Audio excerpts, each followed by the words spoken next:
Shalom Bapak Ibu Saudara yang dikasih Tuhan. Bagaimana kabar hari ini? Saya percaya kabar kita luar biasa sebab kita punya Yesus yang luar biasa. Amin. Haleluya. Hari ini kita akan belajar dalam 2 Samuel pasal 5. Saya akan baca di dalam ayatnya yang ke-12.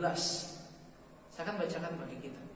Lalu tahulah Daud bahwa Tuhan telah menegakkan dia sebagai raja atas Israel dan telah mengangkat martabat pemerintahannya oleh karena Israel umatnya. Bapak Ibu Saudara yang dikasih Tuhan, hari ini kita harus tahu, ya, ada yang harus kita tahu dalam hidup ini, bahwa bukan apa yang telah ada pada kita, bukan apa yang dapat kita lakukan, bukan berbicara tentang situasi dan kondisi yang ada di sekitar kita, tetapi ini yang kita harus tahu, bahwa siapa yang bersama dengan kita, siapa yang memilih kita, siapa yang memberkati kita. Kalau kita baca di dalam ayat ini, Daud tahu bahwa Tuhan yang telah menegakkan dia, ya, Tuhan yang telah mengangkat martabat, Tuhan yang memberikan apa yang ia rindukan, apa yang ia janjikan kepada Daud. Sehingga Daud betul-betul terus melakukan yang terbaik. Daud tidak berhenti pada satu titik, tetapi Daud terus maju. Daud terus mengalami kemenangan. Daud terus makin lama makin besar kuasanya. Ya, kita baca di ayat yang ke-10, ini menarik. Lalu makin lama makin besarlah kuasa Daud. Ayat 10 ya, 2 Samuel 5 ayat 10. Sebab Tuhan Allah semesta alam menyertai dia.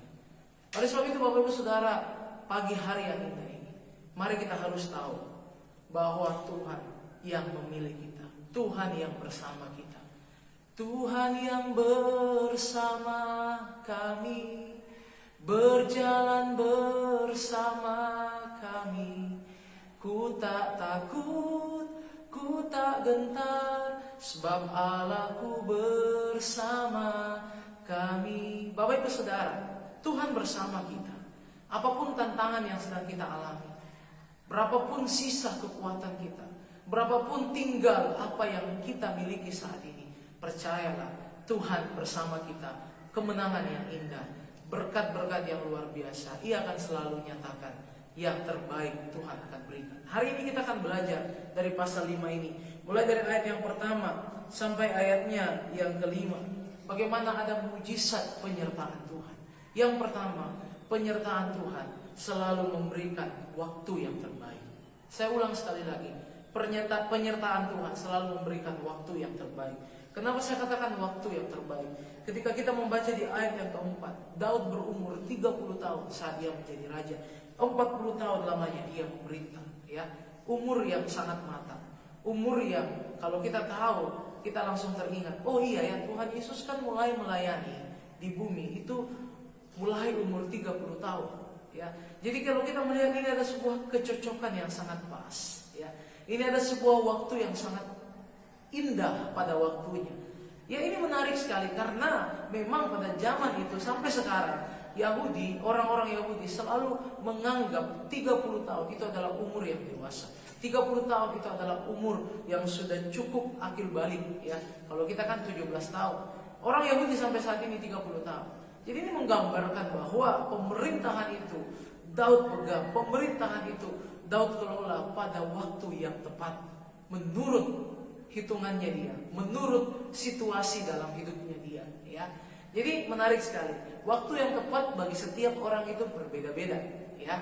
Jadi hari ini mari milikilah hidup di dalam penyertaan Tuhan, di mana di waktu yang tepat sesuai dengan waktu yang kita harus alami. Itulah saat di mana Tuhan akan memberikan penyertaan pertolongannya yang ajaib bagi kita. Amin Bapak Ibu Saudara. Yang kedua, kita melihat di dalam ayat yang ke-6 sampai ayatnya yang ke-10. Di sini kita melihat waktu penyertaan Tuhan itu luar biasa, ya. Mujizat penyertaan Tuhan maksud saya itu luar biasa. Kenapa? Karena mujizat penyertaan Tuhan mengubah, ya, apa yang lemah itu menjadi kuat. Itu bagi pihak Daud, bagi pihak kita. Tetapi mengubah apa yang kuat menjadi lemah itu bagi pihak musuh. Buktinya apa Bapak Ibu Saudara? Kalau kita membaca di dalam ayat yang ke-6 sampai ayatnya yang ke-10, di situ Daud sedang berperang melawan Yerusalem. Yerusalem adalah kota yang kuat. Sama sekali tidak ada pintu yang lemah untuk bisa mereka dobrak, ya. Bahkan suku-suku sebelumnya telah berusaha untuk merebut Yerusalem, itu nggak bisa, pertahanannya sangat kuat. Ya, tetapi ada yang mereka sangat andalkan di dalam kota itu, yaitu saluran air. Jadi saat pintu semua harus ditutup, saluran air ini tidak boleh ditutup. Ya, dan saya percaya di dalam saluran air ini pasti memiliki sebuah penjagaan yang ketat, ya, memiliki sebuah jalan masuk yang sempit, sehingga mereka tidak terlalu khawatir apakah musuh akan masuk ke dalam saluran air itu dan merebut kota mereka. Tetapi menarik, saat itu Daud diejek, saat itu Daud dikata-katain, ya, saat itu Daud diolok-olokin. Tetapi justru olok-olokan itu mengobarkan semangat Daud, ya. Bahkan dia berkata, hanya lewat saluran air ini kita akan merebut Yerusalem. Dan puji Tuhan, mereka merebut Yerusalem, ya. Jadi mujizat penyertaan Tuhan itu mengubah apa yang lemah, ya, olok-olokan kepada Daud, itu diubah menjadi sebuah semangat, kekuatan untuk bisa maju dan menang, ya. Dan apa yang kuat, yaitu saluran air ini bagi penduduk Yerusalem, itu menjadi kelemahan bagi mereka. Itu karena ada apa? Mujizat penyertaan Tuhan, ya. Hidup ini penting. Kita akan mengalami banyak, ya, olok-olokan. Apalagi sekarang orang media sosial terus semua gampang sekali membuli, gampang sekali memberikan kata-kata caci maki, ya. Kita melihat ada perseteruan yang hari ini terjadi antara hamba-hamba Tuhan. Tetapi saya rindu, kita harus percaya bahwa kalau kita disertai Tuhan, apapun fitnah, apapun olok-olokan, itu bukan memadamkan semangat kita, tetapi mengobarkan semangat kita untuk terus maju dan menang bersama Tuhan. Amin. Itu mujizat penyertaan Tuhan yang kedua. Yang ketiga, mujizat penyertaan Tuhan, yaitu ayat 11, ya, di mana Tuhan mengirimkan orang-orang yang tidak mengenal Dia, orang-orang kalau bahasa sekarang itu orang yang tidak percaya, ya, itu datang membantu Daud. Menarik sekali. Jadi ini memberikan kita sebuah pemahaman yang indah bahwa kita lakukan saja bagian kita, maka Tuhan akan lakukan bagiannya bagi hidup kita. Kita tahu bersama Hiram itu adalah tenaga ahli. Hiram itu adalah orang yang sangat pandai untuk membangun sesuatu. Kita tahu nanti Hiram yang akan juga membangun bait Allah, ya. Ini Hiram akan membangun istananya Daud.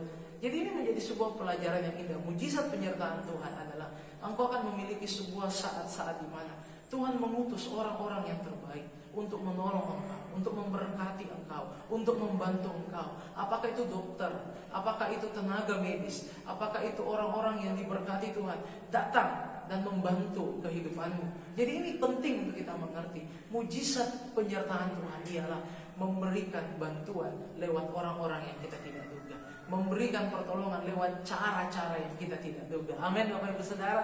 Itu mujizat penyertaan Tuhan yang ketiga. Dan mujizat penyertaan Tuhan yang terakhir adalah mujizat penyertaan Tuhan yang memberikan strategi yang baru. Ketika saya membaca di dalam ayatnya yang ke-17, ya, ayat yang ke-17 sampai ayatnya yang ke-25, itu ada peperangan yang Daud alami melawan orang Filistin. Tetapi selalu ada strategi, ya, yang Tuhan berikan. Strategi pertama, Daud harus menerobos. Makanya Daud memberikan nama bagi tempat itu Baal Perasi, yaitu Tuhan telah menerobos musuh, ya. Jadi Daud melakukan serangan, terobosan, ya. Daud maju, tetapi untuk peperangan yang kedua, Daud disuruh untuk melingkar, ya. Daud disuruh untuk melingkar di dalam ayatnya yang ke-23. Dan ketika mereka sudah melingkari musuh, maka ketika mereka mendengar bunyi derap langkah, saat itu baru mereka maju, ya. Jadi yang pertama itu serangan terobosan, yang kedua itu serangan pengepungan, ya. Menarik sekali, ada strategi-strategi yang baru. Mari Bapak Ibu Saudara yang dikasih Tuhan, sadarkah kita hari ini peperangan kita berbeda, ya? Orang dulu berperang infanteri yang maju, prajurit yang maju. Setelah itu yang maju adalah pesawat, ya, peperangan yang baru lagi, ya. Setelah itu yang maju adalah nuklir. Nah, sekarang yang maju adalah apa? Virus. Ya, nggak pakai mahal-mahal peperangan itu, tetapi hasilnya wow, mengerikan, ya. Virus yang maju. Jadi strategi kita juga harus berbeda melawan peperangan ini, ya.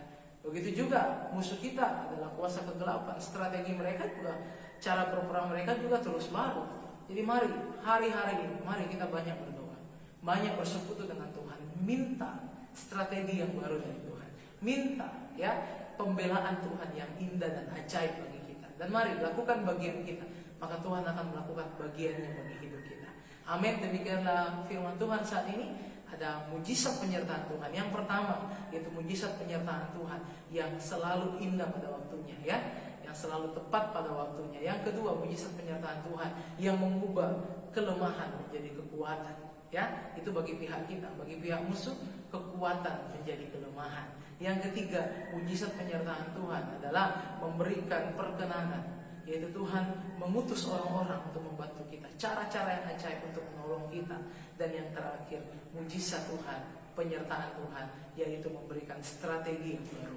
Kita akan terus menang dalam peperangan ini. Walaupun serangan musuh selalu berubah-ubah, tetapi kemenangan cara perang Tuhan, ya, strategi Tuhan itu juga selalu baru bagi kita. Haleluya. Inilah renungan firman Tuhan. Dan ada satu saya mau tambahkan, barangkali kita heran, waduh, Daud ini punya banyak istri, kayaknya bisa diteladani. Salah Bapak Ibu Saudara, ya. Saya banyak melihat bahwa setiap tokoh-tokoh di Alkitab itu punya banyak kelemahan juga, ya. Dan ini kita harus mengerti bahwa apa yang mereka tabur itu juga mereka tuai.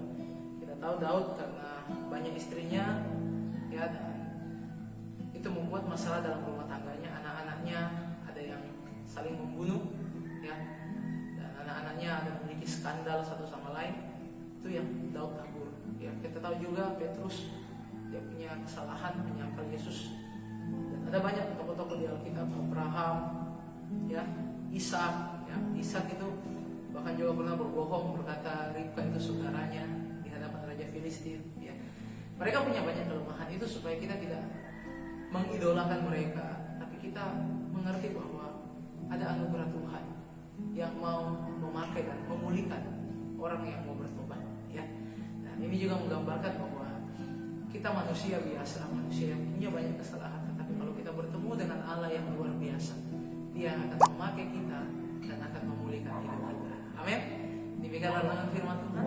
Mujizat penyertaan Tuhan bukan berbicara apa yang engkau bisa lakukan, apa yang engkau miliki, situasi keadaan yang sedang menghimpit hidupmu, tetapi ini berbicara tentang Yesus yang bersama engkau, Immanuel. Engkau akan mengalami mujizatnya, engkau akan mengalami pertolongannya yang indah. Mari katakan pujian ini.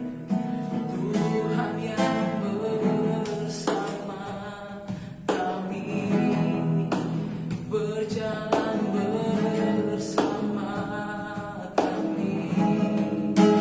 Ku tak takut, ku tak gentar, sebab Allahku bersama kami. Katakan, Tuhan yang bersama kami, berjalan bersama kami. Tanganmu ya pegang hidupku, ku yakin kau bersama kami. Kami sambut hari baru ini. Kami percaya mujizat penyertaan Tuhan nyata bagi kami. Apapun tantangan yang kami harus alami, kami percaya Engkau akan memberikan pertolongan yang indah pada waktunya. Engkau yang akan mengubah kekuatan menjadi kelemahan dan kelemahan menjadi kekuatan.